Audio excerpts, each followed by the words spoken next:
Guys, so recently I came across a TikTok video. Guy was recording school campuses at night or abandoned schools. I think it was just normal school campuses at night. Bro, they look so crazy. I don't know if you've seen your school at night, but they look crazy. That's what brings me to today's reaction. So we're going to be checking out 3 true school lockdown horror stories from my favorite horror animators, IMR Scary Tales. The link to their channel will be in the description. 3 students from Manny, Westlake John, High Jack. have gone missing in the past month. He's not 14.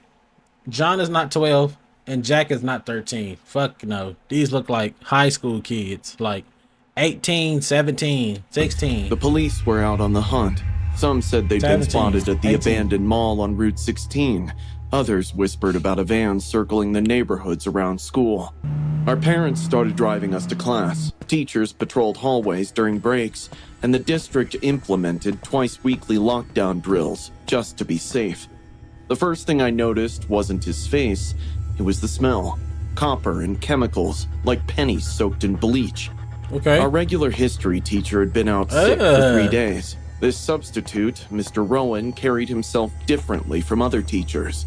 While he wrote on the whiteboard, his sleeve inched up, revealing a dark stain his hasty washing hadn't quite removed.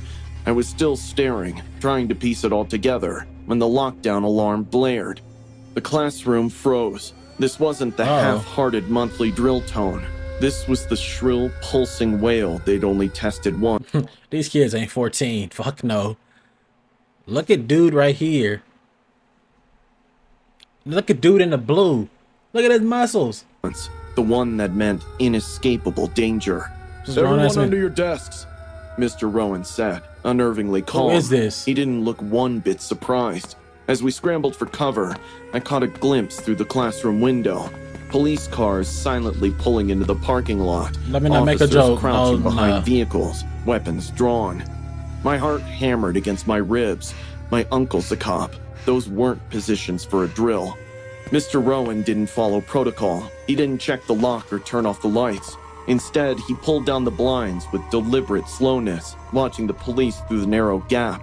Something changed in his face, a tightening around the eyes, a twitch at the corner of his mouth. That's how I knew they were here for him.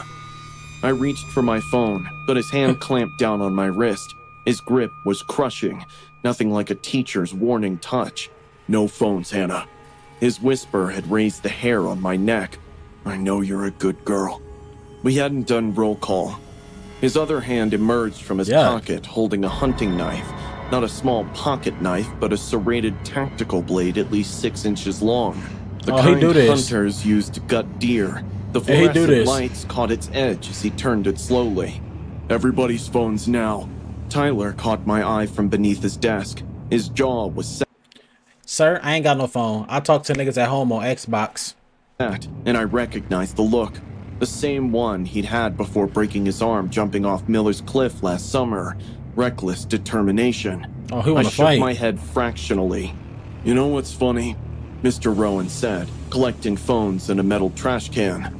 How easy it is, walking in with a briefcase and a smile. He chuckled. No one checks. No one inquires. You just say you're from the district office, and they hand you a classroom full of kids. No, the soft whimper came from somewhere in the room. I don't know what school that is. He whirled toward the sound, nostrils flaring. Shut up! His voice changed, dropping any pretense of normal. Where in the fuck is baby girl's shoes at? He done scared you out the shoes? You got the chihuahuas out. Normalcy. Or I'll give them something to find besides the janitor. Janitor. I froze. Mr. Keller had been missing since Monday. Suddenly, a knock at the door made everyone flinch. Mr. Rowan? Miss Riley's panic-filled voice boomed.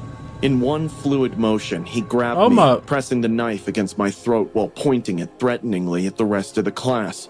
His eyes swept the room with a promise that screamed, "Make a sound, and I start with her."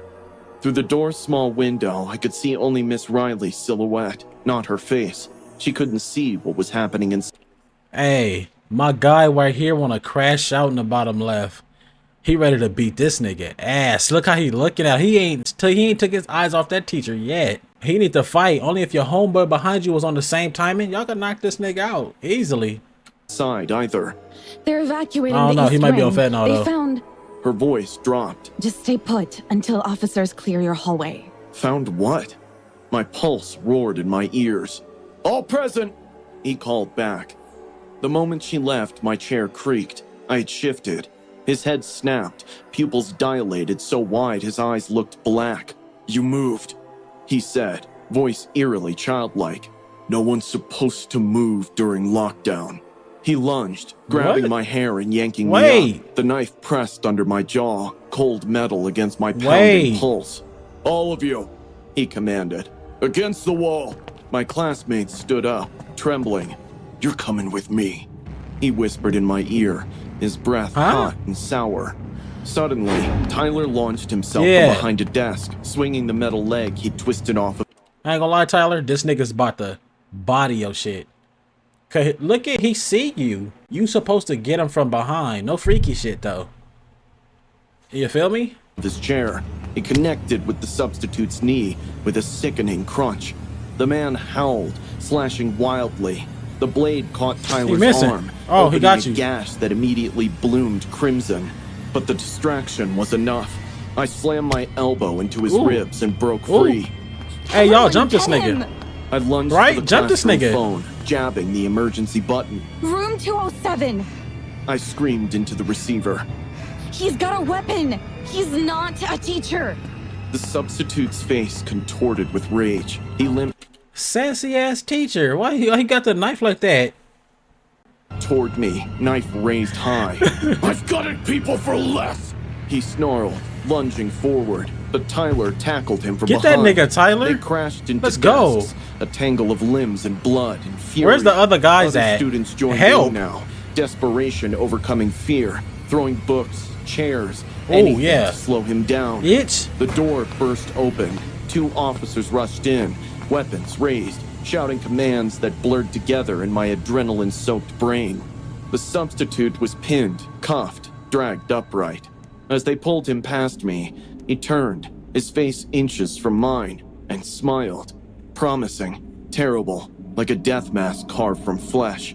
You disappoint me, Hannah, he whispered, so And? softly only I could hear. I know where you sit, what you smell like when you're afraid. They shoved him forward, Piss? but he looked over his shoulder, mouthing 2 words. Next time. Later, we learned the truth. Samuel Ketch was a man wanted in 3 states for crimes against kids and teenagers. He'd walked out of a maximum security psychiatric ward 2 days earlier, How? leaving 3 orderlies dead with their throats cut, the same way they'd found Mr. Keller, our janitor, stuffed behind the boiler in the East Wing basement. The real substitute had been found in the trunk of his own car, 3 miles from the school. Sometimes at night, I can hear that soft click of the box cutter. I've switched schools, but I check the substitute's cuffs every time a regular teacher is out. Okay. Huh? Why would ever... Girl, shut the hell up. I keep replaying that moment in my head, the moment when Liam let go of my hand, the moment I should have held on tighter. It was supposed to be a normal Friday, Mr. Carter droning on about quadratic equations while I texted Liam about weekend plans. You're not texting. Just 2 more periods until freedom. Oh, you are. No one saw it coming. Ryan had always been strange, quiet, lurking in corners, staring at people for too long. But he was just another weird student at our high school. People made fun of him, but I tried my best to be nice to him. We exchanged smiles a few times in the hallway until Liam told me that he was getting creepy vibes from him, and I stopped looking his way. Then, he was lost in shadows. Until that day, the school intercom came to life. Attention, this is a lockdown. This is not a drill.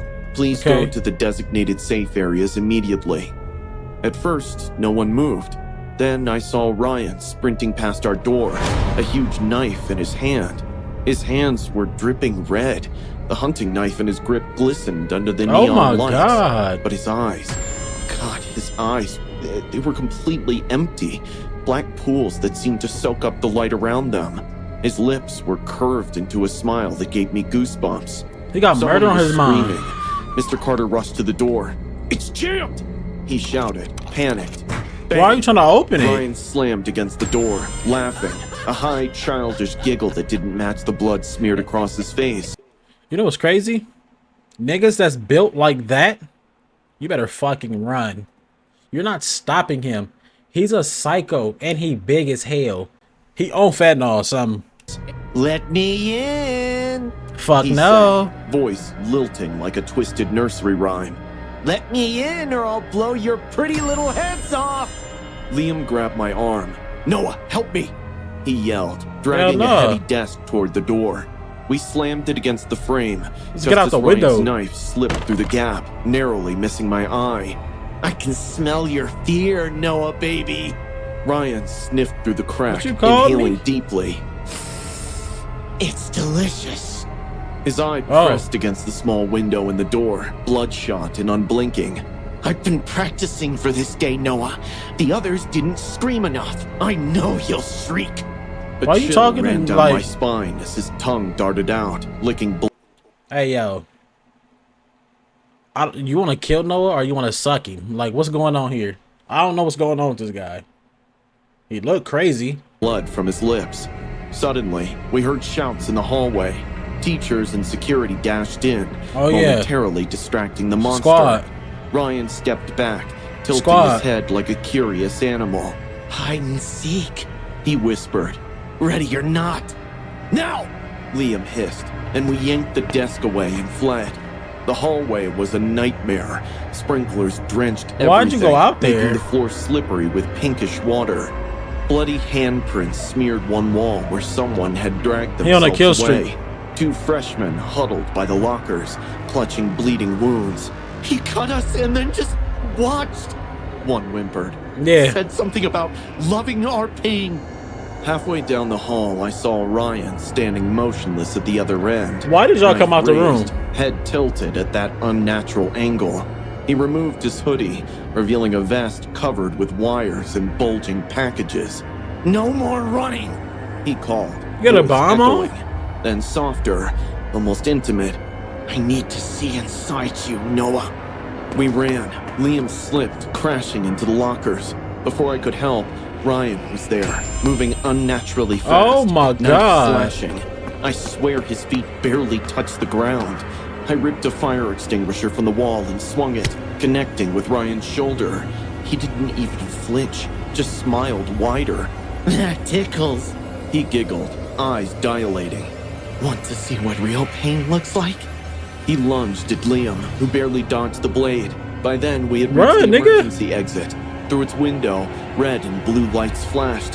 Help was waiting. Help was waiting.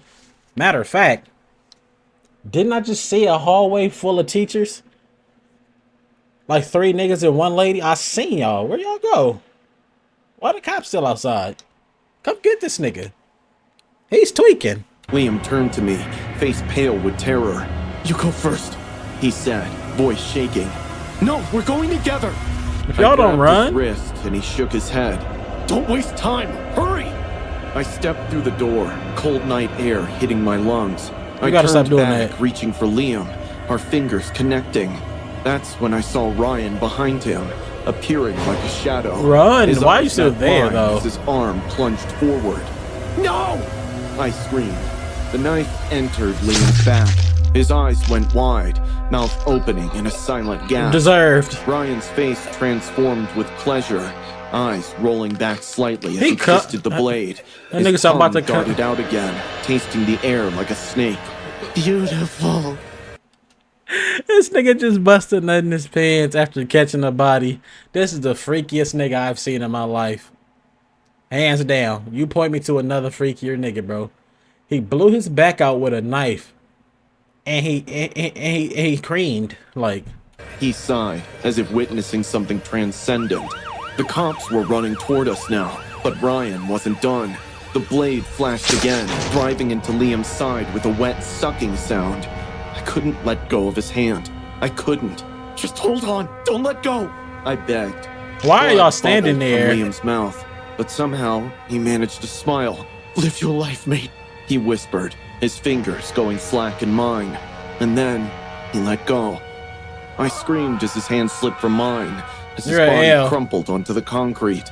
The cops tackled Ryan, who didn't resist. How? He just stared at me over their shoulders, smiling that unnatural smile. "I'll see you in your dreams, Noah," he said, voice carrying impossibly over the chaos. Hours later, I sat on the curb outside the school, wrapped in a shock blanket. Someone had washed Liam's blood from my hands, but I could still feel it, sticky between my fingers. The paramedics couldn't save Liam. He was gone before. And neither could you. You were sitting there holding his hand, watching him get his back blown. You wasn't gonna like pull him away or like, hey, maybe try to like like try to fight the like punch the nigga something. You let him kill your mans? Damn, that's crazy. Before they even closed the ambulance doors. As dawn broke, I stared at his bloodied school ID, trying to focus on his smile rather than Ryan's words. Sometimes at night, I still feel Liam's hand slipping from mine. I wake up grasping at air, trying to hold on tighter this time, but I can't. And somewhere, in juvenile detention, Ryan waits. The guards report he doesn't sleep, just sits perfectly still, staring at walls, smiling. Sometimes, in the darkest hours of the night, I swear I can feel him watching me through the miles between us. And in my dreams, he whispers that he's coming for me, that he wants to finish what he started, that he needs to see inside me. Ain't no way you ain't no way you ended that like that. That he wants to do what? Finish what he started, that he needs to see inside me. Oh my God. That is the yuckiest shit ever. I was halfway through my second cup of coffee when the call came. It was Mrs. Gallagher, my daughter's homeroom teacher. While sobbing, she told me the school was in lockdown. Your beard is fucked up, man. Who did that to you, my gangster? Nah, shit. Down as a mad high schooler got in with a gun. The mug fell from my hand and shattered on the kitchen tile. I grabbed my keys and raced out the door, already dialing 911. I ignored the traffic laws. The only thing in my head was Bloom, my daughter, my only child. She was all that was left of my wife Claire, who died 5 years ago. I had raised Bloom alone, shielding her from everything. And now she was still in a school with a kid with a gun. All right, get there. The outside of the school was in total chaos. Police cruisers, ambulances, and fire trucks blocked the road with their flashing lights illuminating the pavement with violent streaks of red and blue. Officers in tactical gear yelled orders into the radio. Parents were gathered at the barricade yelling for their children. I shoved through the crowd, barely able to breathe. "Derek, step back!" It was Officer Brady from my neighborhood. I grabbed his sleeve, my voice raw. "My daughter's in there. She has asthma. She could suffocate. Let me in." He shook his head firmly. "We have it under control. You need to stay back." "You don't understand," I hissed. "If she panics, she could collapse. She needs me." Brad's expression didn't soften. "We'll get her out. You just have to let us do our job." You For scared, a moment, nigga? I stood there, fists clenched and my body shook with helpless rage. I could hear the cries of parents ringing in my ears, but I was not going to be still while my daughter was in there. I slipped back away from the crowd and gingerly walked around to the back of the building. I discovered the motherfucker doing these. Like freaky nigga, like come on man, get in the loading school. dock, which was completely empty. There were no officers and no barricade. That's when I saw it. A window, slightly open. Big enough for me to squeeze through. I didn't hesitate. I pushed the window up, climbed up onto the ledge, and fell inside. My hands stung after the fall, but I didn't care. I was inside the building. The hallway was dark, with flashing emergency alarms projecting dim red lights. The sounds of faint sirens wailed in the background, but were muffled by the heavy silence. I moved slowly, hugging the wall. My breath came fast and shallow. Every step felt too loud. Suddenly, a loud gunshot made my ears ring. Down the corridor, windows shattered, sending glass cascading onto the tile. My legs locked for half a second, but then I moved, faster now, toward Bloom's classroom. I knew precisely where it was. Turn left, room 214. I spotted her through the window. She was crouched under a desk with 4 other children. Her Damn, little she looked fingers just like held you. onto her inhaler, but she was gasping too much to use it currently. Her lips were pale, and her chest rose and fell in small, short breaths. I didn't care if I exposed myself. I opened the door. Bloom! I hurried to her and got to my knees. Her eyes widened in recognition, but there was no voice. Her fingers were fumbling with the inhaler. Breathe, not baby, just like we practiced. I could hear the shake in my voice, nice and slow. Her Where's the- hands were too shaky. I took her small hands and Where's the guided capture- inhaler the to her capturer? lips. Take a deep breath. Like, where the fuck is the, like, where's the enemy at, bro? Where's the victim at? Like, where that nigga at, bro? Not victim, but like, where that nigga at, bro? Hold. He letting you do Count to this? 3. That's my girl. Behind me, a boy maybe 10 years old pulled at my sleeve, barely supported by his voice. He's coming. I stiffened. Footsteps. Yeah, crash out. Heavy, slow, deliberately. You better The do shadow something. appeared first, stretching against the wall. Yeah, then come on. he stepped into A Barack Obama, nigga? view. A kid, probably no more than 17 or 18. His That's a face kid? was still a mess of zits, but his eyes were empty. He was carrying a shotgun in his hands. His eyes were flicking to the classroom door. He couldn't see me yet. Move, Derek. Now. I shoved Bloom into the wall, leaning against her. He lifted the gun and fired. The tube lights overhead shattered, exploding glass. The kids screamed, crying under their desks. Why is always somebody with no shoes? Who the hell keeps sending their kid to school with no goddamn shoes on? Bloom was holding on to me, squeezing my arm with her fingernails. I didn't think. I lunged. Hey! I yelled, grabbing a chair and throwing it at him. The metal legs smashed into his ribs and he stumbled backwards. Take that, Obama. The shotgun falling out of his hands. Run! I screamed. The children took off, gripping one another, sobbing. God damn, what's going on with her stomach? And her face. Damn, he drew her fast. Finding their way to the hallway. Bloom's legs weren't holding her, and her air was short, but she still moved, breath short and quick. Go, baby, don't stop! I shouted. You The high? assailant regained his footing, charging me into the wall. I hit my head on the plaster and my eyesight blurred. He was on top of me, fists flying. I could taste blood.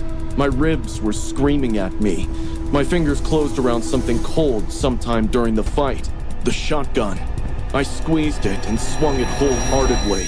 Bone broke. Boom. Blood splattered. He sagged onto the tile, moaning.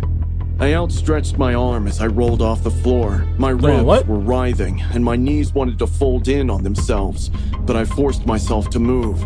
As I staggered out of the building, the first thing I saw was Bloom Hey, in okay. Officer Brad's arms, crying uncontrollably with her face buried in his chest. Bloom! I yelped, my voice cracking. Her head snapped up. She broke free from Brad's hold and ran toward me, arms outstretched. I held on to her, gripping her so tightly. I worried that I might break her. I felt her tears soak my shirt. I kissed her forehead, again. Damn, you chopped. Damn, this camera angle's insane. His face is melting. And again, swallowing back my own tears. I'm here, baby, I have you. You're safe. She was alive. She was safe. And so was I. Hey, sub, I already done did that. W father, bro. He went in there and crashed out and did what he needed to do. What was them cops doing?